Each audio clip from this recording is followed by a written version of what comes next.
नबी करीम अलैहिस्सलाम फरमाते हैं मैं उस बंदे को जानता हूँ जो सबसे आखिर में दोज़ख से निकाला जाएगा और जन्नत में डाला जाएगा।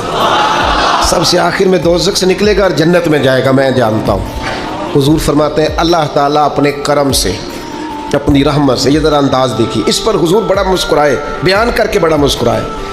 हुजूर फरमाते हैं अल्लाह ताला अपने करम से, अपनी रहमत से ना उस बंदे को करीब करेगा, अपने करम के, और करीब करके ना उससे गुनाह पूछेगा। ये वाले गुनाह किए थे, छोटे छोटे गुनाह सगीरा ये किए थे, अब क्या करे? उसे पता है कि मालिक तो सारा जानता है। वो कहेगा मालिक वो हो गई गलती, मैं भूल गया था।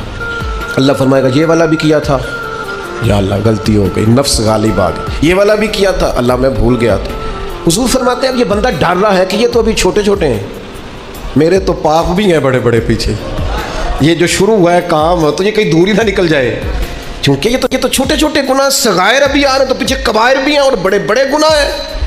नबी करीम फरमाते हैं वो डर रहा है, जब उसके छोटे छोटे गुनाह गिनवा लिए जाएंगे ना, अल्लाह ताला फरिश्तों से फरमाएगा इसके इन सारे गुनाहों को मिटा के इस जगह पे नेकियां लिख दो। नबी पाक फरमाते हैं जब कहा ना इसके गुनाह मिटा के नेकियां लिख दो, तो फौरन बोल पड़ा, कहने लगा या अल्लाह मैंने तो बड़े बड़े भी किए। अल्लाह वो बड़े बड़े भी तो मेरे ही है ना, वो किधर गए? तो हुजूर इस बात को बयान करते मुस्कुराए, और सहाबा फरमाते हैं इतना मुस्कुराए कि हमने मुकद्दस दांतों से नूर निकलता देखा।